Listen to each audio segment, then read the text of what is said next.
భువనేశ్వరి భువనేశ్వరి విద్య గురించి తెలుసుకుంటున్నాం ఏమ్మా. భువనేశ్వరి విద్య అందులో 17th లైన్ చాలా జాగ్రత్తగా వినండి ఏమ్మా. ఇది ఈ దశమహా విద్యల్లో వచ్చే అమ్మవారి యొక్క విద్య. అదే భువనేశ్వరి విద్య అంటే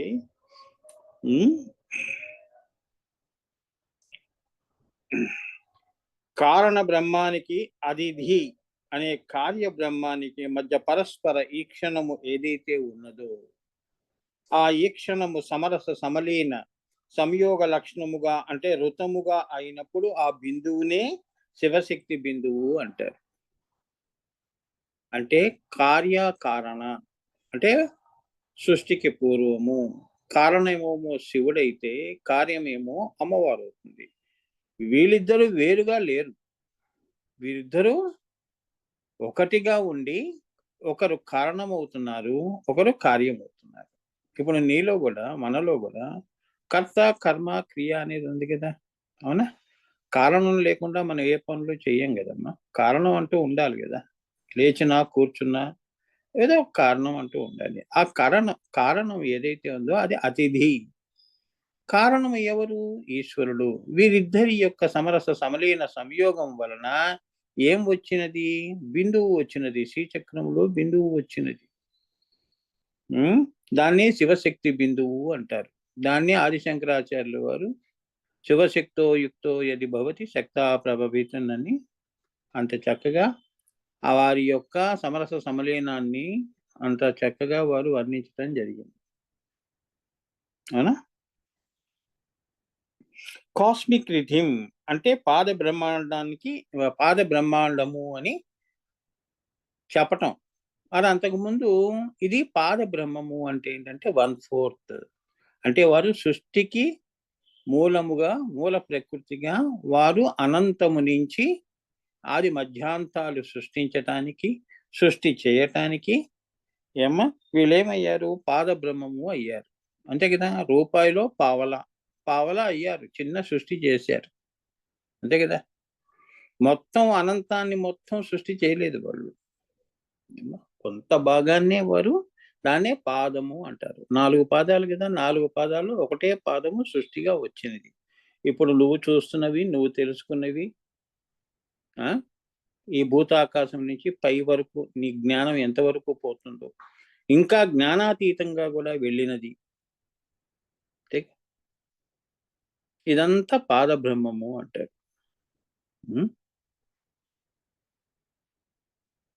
5 ఆకాశాలు రూపం ధరించింది. 5 ఆకాశాలు అంటే ఎక్కడి నుంచి మొదలుపెట్టింది? ఆ ఈశ్వరుడు ఎక్కడి నుంచి మొదలు పెట్టాడు? పరాకాశము, అవ్యక్త ఆకాశము, అలానే అహంకారాకాశము, అలానే తన్మాత్రాకాశము, ఆఖరిగా మనం చూస్తున్నది ఈ సృష్టి, ఇదే భూతాకాశము. ఇలా ఈ అమ్మవారు 7 ఆకాశాలని సృష్టి చేసినది అంటుంది. అంటే ఇక్కడ భువనేశ్వరి అంటే ఏమిటి? దాన్ని ఏమన్నారు?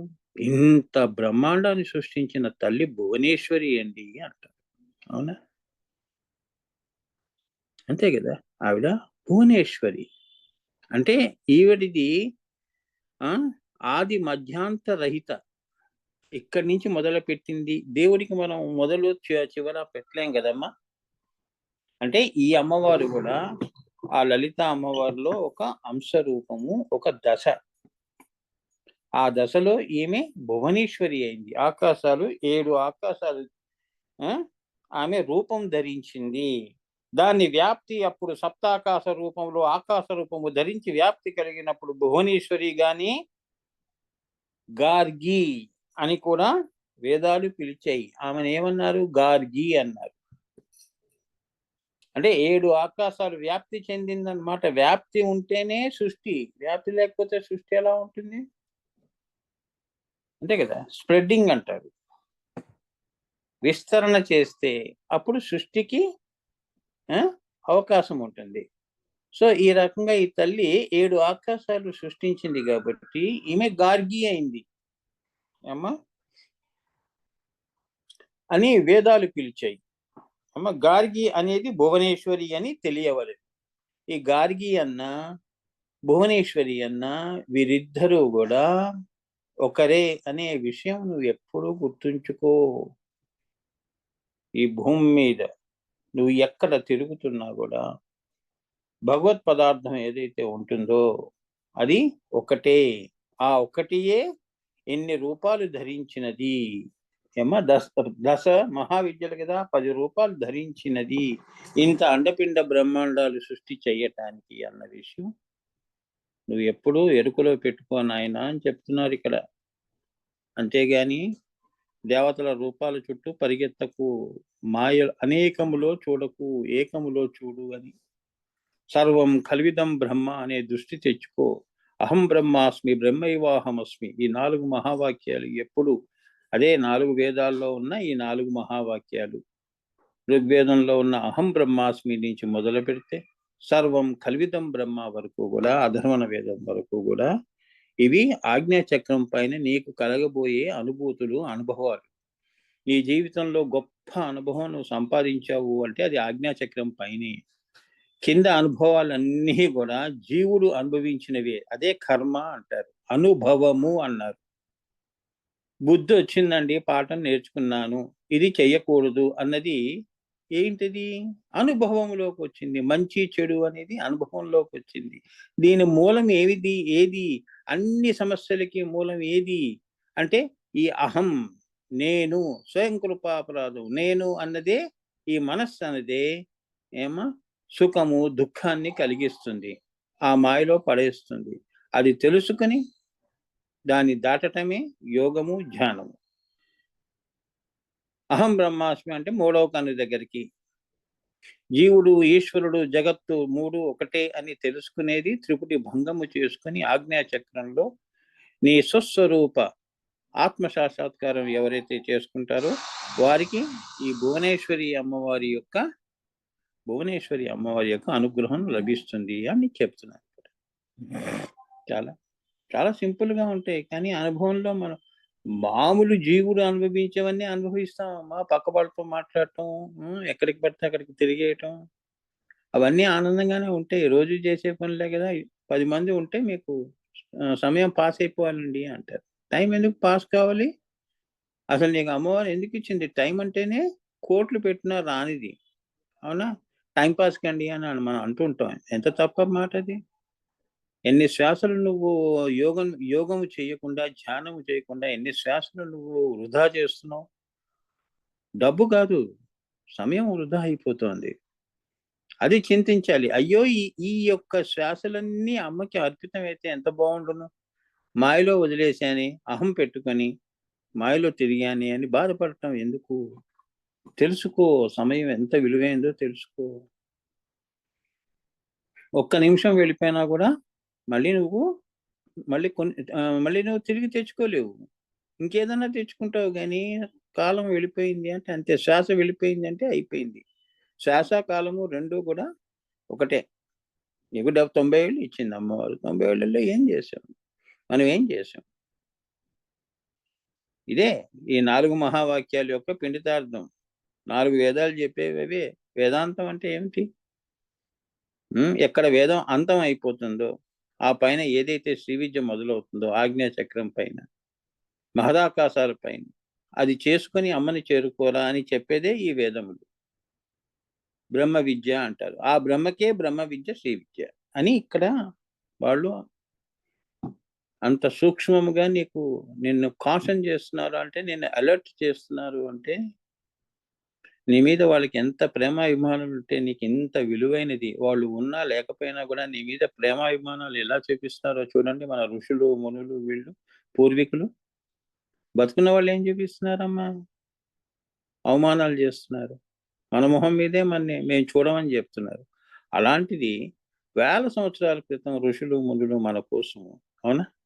మన రాబోయే తరాల కోసం ఏమ్మా ఎంతటి గొప్ప ఆ ప్రేమలు, అభిమానాలు. అయ్యో! వచ్చే తరం, వచ్చే యుగాలు ఈ సనాతన ధర్మాన్ని వాళ్ళకి అందించాలి. కనీసం మనం వారి మొహంలో చూడండి, వాళ్ళు ఉన్నా లోక సేవ చేశారు, పోయినా సేవ చేశారు. అది అసలైన త్యాగము అంటే. అవునా? ఎవరైతే మనం ఎవరిని తలుచుకుంటున్నామో పొద్దున్న లేవంగానే ఋషులు మునులే కదమ్మా. నేను పొద్దున్నే లేవమని ఎవరు చెప్పారు? ఋషి చెప్పారు. దంతధావనం చేయమని ఎవరు చెప్పాడు? ఋషి చెప్పాడు. ఒక ధర్మం అనేది ఉందిగా మన ఇంటికి. ఈ ధర్మాలు ఎవరిచ్చారు? ఋషిమునులు ఇచ్చారు. చూసారా? శారీరకంగా ఉన్నదే కాదు. వారు వెళ్ళిపోయినా కూడా నీ గురించి వాళ్ళంతా ఆలోచన చేసి ఇంత ధర్మాలనేవాళ్ళు ఈ ప్రేమలు, అభిమానాలు ఎక్కడా తరగకుండా పెరిగేట్టుగా చేసి నీకిచ్చారు. మరి అదే మరి ఋషి రుణాలు అంటే ఇవే మరి. రుణాలంటే ఎలా తీర్చుకుంటావు? ఆ! అదనమాట. గురు రుణాలు గూడా అలానే ఉంటాయి. ఆయన ఉండవు, లేకపోని. నీకెందుకు? వారి ఆశీస్సులు అలా పనిచేస్తూ ఉంటాయి. ఎందుకంటే అంతే గదమ్మా! ఏ నరఘోష గాని, ఏ నరదిష్టి గాని, ఏ గ్రహ దోషాలు గాని, ఇవన్నీ నీ మీద పనిచేయవు. వారి అనుగ్రహం ఉన్నంత వరకు. అవి తెలుసుకోవాలి మనం. చిన్నవి.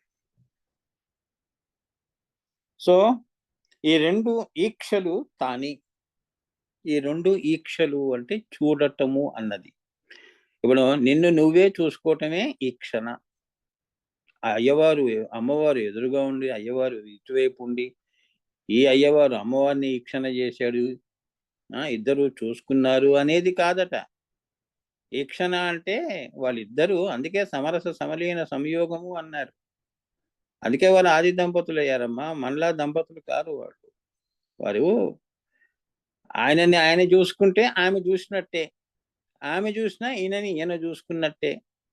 అంతా ఏకములో జరుగుతున్నది అని జెప్తున్నారు. అది ఆడ గాదు, మగ కాదు. ఒకరు కారణమయ్యారు, ఒకరు కార్యమయ్యారు. ఈక్షణ అంటే అది. ఈ 2 ఈక్షలు తానే. ఈ 2 ఈక్షలు సమరస సమలీన సంయోగ మిథునముగా చేసేది తానే. ఈ రెండిటిని మిథునముగా చేయటము అంటే జంటగా చేయటము అని. 2గా చేయటము అది కూడా ఈ భువనేశ్వరి అమ్మవారే అని చెప్తున్నారు. అమ్మా! ఇద్దరు ఎందుకు చూసుకున్నారు? భువనాల్ని సృష్టించడానికి, అండపిండ బ్రహ్మాండాలను సృష్టించడానికి. పెళ్ళైన వాళ్ళు ఎందుకు చూసుకుంటారు? అంతే కదా! వంశాభివృద్ధి కోసమేగా. అట్లా అని మీరు అర్థం చేసుకోవాలి. అక్కడ అది కూడా తానే అయి ఉన్నది అని చెప్తున్నారిక్కడ. ఎంత వినటంలో కూడా హ్మ్. పూర్వ పుణ్య ఇదుండాలమ్మా మనకి. ఎంతో ఇటువంటి శ్రీ విద్య వినటం అనేది సామాన్యమైన విషయం కాదు. ఇక అది అనుభూతిలో తెచ్చుకుంటే నీ అంత అదృష్టవంతుడు, అదృష్టవంతురాలు ఈ సృష్టిలోనే లేరు. ఈ ఈ 7 లోకాల్లోనూ లేరు. చాలా అది అమ్మ అనుగ్రహం అంటే. ఆమె ఇచ్చిందంటే నువ్వేం తట్టుకుంటావు? నువ్విచ్చింది ఆమె స్వీకరిస్తుంది. మళ్ళీ నీకే ఇస్తుంది. అంతే కదమ్మా! ఈ వినాయకుడికి 4 ఉండ్రాళ్ళు పెడితే అయిపోయిందా? భువనేశ్వరుడు ఆయన. బిందువు నుంచి ఇక్కడ దాకా ఉంది. అంత లడ్డు మనమేం పెట్టగలుగుతాం ఆయనకి? చెప్పు. అది చెప్తున్నాడు. భువనేశ్వరి అంటే అదనమాట. భువనేశ్వరి అంటే ఏకముగా అనేకాన్ని ఏకములో చూడటము. ఈ అనేకమంతా గూడా ఏకమే అని తెలుసుకోవటం. సూర్యుడు సూర్యకిరణాలు, చంద్రుడు చంద్రికలు. అట్లా అన్నమాట మీరు అర్థం చేసుకోవాలి. అంతేగాని అనేకంలో ఉండిపోవటం కాదు. అనేకంలో ఉండిపోయి మాయలో ఉండిపోవటం కాదు. సో కారణ కార్యాలు రెండిటిని కూడా నామరూపాత్మక జగత్తుగా మార్చగలిగిన వివర్త రూపము తానే. వివర్త రూపము అంటే ఈ కార్యకారణాలన్నీ కూడా రెండిటిని ఏం చేస్తోంది? ఎందుకంటే ఈశ్వరుడు ఏం చేశాడు? ఇచ్చ చేశాడు. ఇచ్చా జ్ఞానము తోడై మూడవది కార్యము కావాలి. ఇచ్చా జ్ఞాన క్రియలు కావాలి. క్రియలో తీసుకొచ్చిన తల్లి ఎవరు? భువనేశ్వరి. కారణ కార్యాలు రెండిటిని కూడా నామరూపాత్మక జగత్తుగా, ఎందుకంటే ఆయన అలా చూశాడు కాబట్టి, కోరుకున్నాడు కాబట్టి సృష్టి చెయ్యాలి అని. అంతే కదా! పెళ్ళెందుకు చేసుకుంటాం? వంశాన్ని చూసుకోవటం. వివర్త రూపము, నా రూపాన్ని నేను చూసుకోవాలి. అందుకే మాతృమూర్తి అన్నారు. వివర్త రూపం అన్నమాట. అమ్మా! జన్మ తర్వాత ఏమిటి? మాతృమూర్తి అయింది. వివర్త రూపము. తన రూపాన్ని మళ్ళీ కొడుకులో చూసుకుంటున్నాడు. అందుకే we are made in the image of the God అన్నాడు. సో వివర్త రూపము కూడా తానే. ఈ మొత్తము అంతా కలిపే ఏమంటారు? భువనేశ్వరి అంటారు. అది అది నువ్వు తెలుసుకోవాలి. ఏ గుడికి వెళ్ళినా ఆ అమ్మవారి విగ్రహం ముందు నీకు ఇటువంటి జ్ఞానం అనేది ఉంటే ఏమ్మా ఇటువంటి జ్ఞానం అనేది ఉంటే అది అసలైన దర్శనము అంటారు. అదే శ్రీ దర్శనము, దివ్య దర్శనం అయిందండి అంటారు. అవునా? ఇప్పుడు గుళ్ళల్లో ఏం పెట్టారు? దివ్య దర్శనము, శీఘ్ర దర్శనం అలా ఇలా పెట్టారు. ఇదేమిటి? ఆత్మతో నువ్వు తెలుసుకొని, భువనేశ్వరిని తెలుసుకొని, అనుభూతంలో తెచ్చుకొని దర్శనం చేస్తున్నప్పుడు ఈ సృష్టంతా తానే నిండి ఉంటుంది. అందులో నువ్వు కూడా ఉంటావు. అది దివ్యము అంటారు. దివ్య దర్శనం అయిందండి. నాకు అమ్మవారి దర్శనం అయింది అంటే అది. దివ్య దర్శనం అంటే మామూలుగా టికెట్ కొనుక్కొని, విగ్రహం చూసేసుకొని, ప్రసాదం తీసేసుకొని రావటం. ఇక ఈ మనుషులు పెట్టినవి శీఘ్ర దర్శనాలని ఇటువంటివి. సృష్టి యొక్క రహస్యమే భువనేశ్వరి. నువ్వు ఈ అమ్మవారిని పట్టుకున్నావంటే నీకు సృష్టి రహస్యాలన్నీ తెలుస్తాయమ్మ. ఎందుకంటే కార్యకారణాలన్నీ కూడా ఆమె అయినప్పుడు ఇప్పుడు నీలో నాకెందుకంటే ఈ కష్టం వచ్చింది అన్న సమస్య ఏదైతే ఉందో, నాకే భగవంతుడు కష్టం పెడుతున్నాడు అని నువ్వు అనుకుంటావు కదా, అది కారణమైంది. అసలు ఈ కారణానికి మూలం ఏదో తెలుసుకోవాలి అంటే ఈ భువనేశ్వరి అమ్మవారి యొక్క కృప ఉండాలి. లేకపోతే నువ్వేం చేస్తావు? కోపంతో దైవ దూషణ కూడా చేస్తావు. అందరికీ న్యాయం చేశాడు, నాకు అన్యాయం చేశాడు. చూసారా? భువనేశ్వరి అమ్మవారు ఏమంటున్నాడు? సృష్టి యొక్క రహస్యమే భువనేశ్వరి. నువ్వు ఏ కష్టం నుంచి నువ్వు దాటాలి అన్నా, కష్టాన్ని ఎదుర్కోవాలి అన్నా కూడా ఈ జ్ఞానము, భువనేశ్వరి విద్య అనేది నీకు గనక ఇంతో అంతో తెలిసి ఉంటే గొప్ప గొప్ప కార్యాలన్నీ కూడా దాటగలుస్తావు. ఎందుకంటే నీకు కార్యము తెలుసు, కారణము తెలుసు. ఎందుకు ఆ సమస్య వచ్చింది. ఇప్పుడు శ్రీరాముడు, శ్రీకృష్ణుడు, దివ్య పురుషులు, యోగులు, ఋషులు, సమర్థ గురువులు వీళ్ళందరూ కూడా ఏడవరు. కష్టపెట్టంగానే ఏడుస్తూ కూర్చోరు. దాని మూలం వాళ్ళంతా భువనేశ్వరి విద్య, దశమహా విద్యలన్నీ చేసిన వాళ్ళు.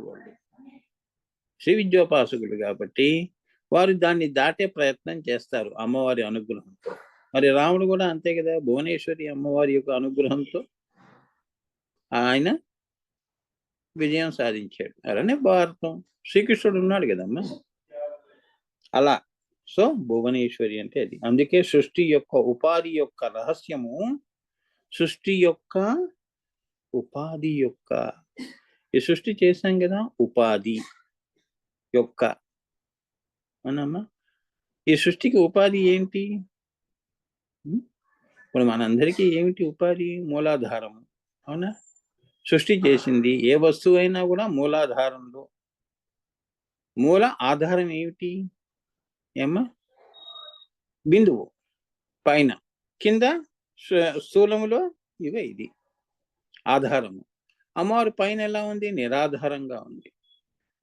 నిరాధారము ఒక సృష్టి చేసినప్పుడు ఆధారముతో కూడుకున్న ఓం భూ, ఓం భువ, ఓం శువః 7 ఆకాశాలు. ఈమె ఆ యొక్క సృష్టి యొక్క, ఈ సృష్టిలో ఏ వస్తువు ఉన్నా కూడా దాని యొక్క రహస్యము, ఉపాధి యొక్క రహస్యము హ్రీంకారాసన ఆసనములో ఉందని చెప్పటానికి కారణం. అందుకే ఓం హ్రీం ఓం. అమ్మవారు హకారము హ ప్లస్ రా ప్లస్ ఈ ఈజ్ఈక్వల్ టు హ్రీ. అమ్మవారు ఓం హ్రీం ఓం ఆ ఆసనాన్ని ధరించి ఉన్నది కాబట్టి సింహాసనేశ్వరి అని ఈ భువనేశ్వరి అమ్మవారికి పేరు. అందుకే హ్రీంకారాసన గల్పితానలసికాం. మూల ప్రకృతులన్నీ తన దగ్గర పెట్టుకుని ఉన్నది. మాంసము, మధ్య, మెహద ఇటువంటివన్నీ అని చెప్తున్నారు. బేసిక్ ఎలిమెంట్స్ అమ్మా. అవి లేకుండా సృష్టి ఎలా వస్తుంది చెప్పు? నువ్వు ఎలా నడుస్తున్నావు? మధ్య, కాళ్ళల్లో మధ్య ఉంటుంది కదా, వీర్యము ఇటువంటివన్నీ కూడా సృష్టికి కావాల్సింది ఏమిటి? వీర్యము, శుక్ర శోణితాలు ఇవన్నీ మెయిన్ అన్నీ కూడా ఆ తల్లి తన దగ్గర పెట్టుకుని ఉంటుంది. హ్రీం అది మూలము, సృష్టికి మూలం అది అమ్మా. తర్వాత ఏముందమ్మా? శరీరం కట్టుకోవటం, జన్మ మనం పొందటం, అంతే కదా. కానీ నీ లోపల ఉన్న ముఖ్య ప్రకృతులు, మూల ప్రకృతులు అంటారు దీన్ని బేసిక్ ఎలిమెంట్స్ అంటారు. ఇవి ఉంటేనే నువ్వు నడవగలుస్తున్నావు. ఏమ్మా? మరి పెళ్ళిళ్ళు ఎలా అవుతున్నాయి? ఆ ముఖ్యమైనవి ఉన్నాయి కాబట్టి, శుక్ర శోణితాలనేవి ఉన్నాయి కాబట్టి సృష్టి ముందుకు వెళుతుంది. అటువంటి ముఖ్యమన్నీ కూడా హ్రీంకారాసన గర్భితానలసికాం. అది. అక్కడి దాకా నువ్వు ఆ మహదాకాశాల దాకా నువ్వు వెళ్ళినప్పుడు, హకారము, రకారము తొలగినప్పుడు నువ్వు ఈంకారము, అప్పుడు శ్రీంలోకి వెళ్తావు అని, బిందువులోకి వెళ్తావు అని.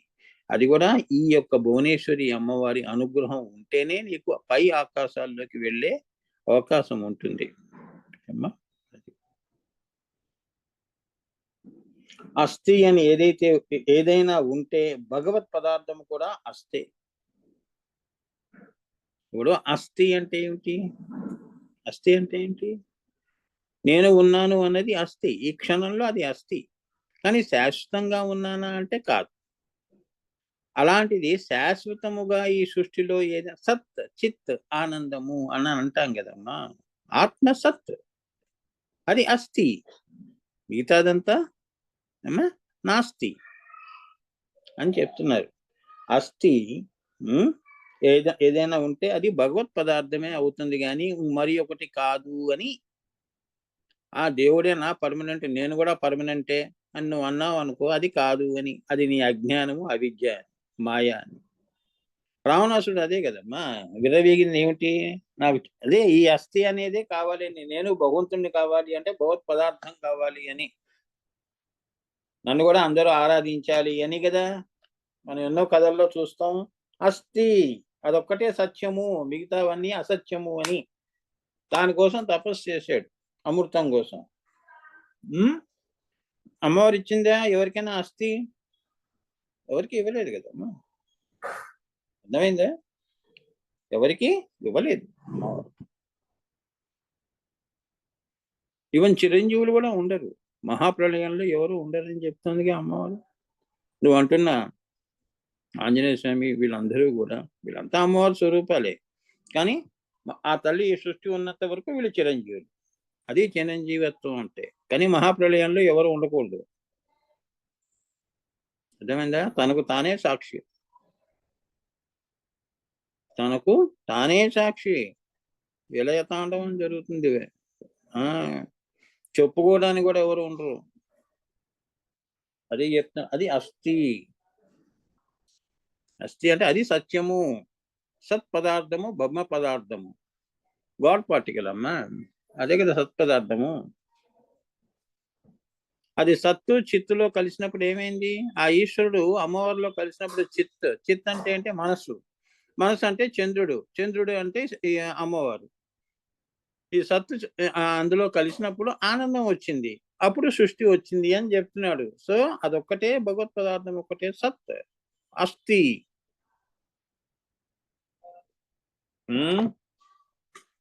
అదంతయు కూడా ఇందులోనే ఉన్నది.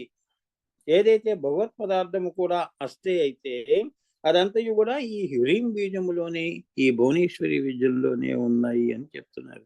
ఎంత రహస్యం తెలుసా?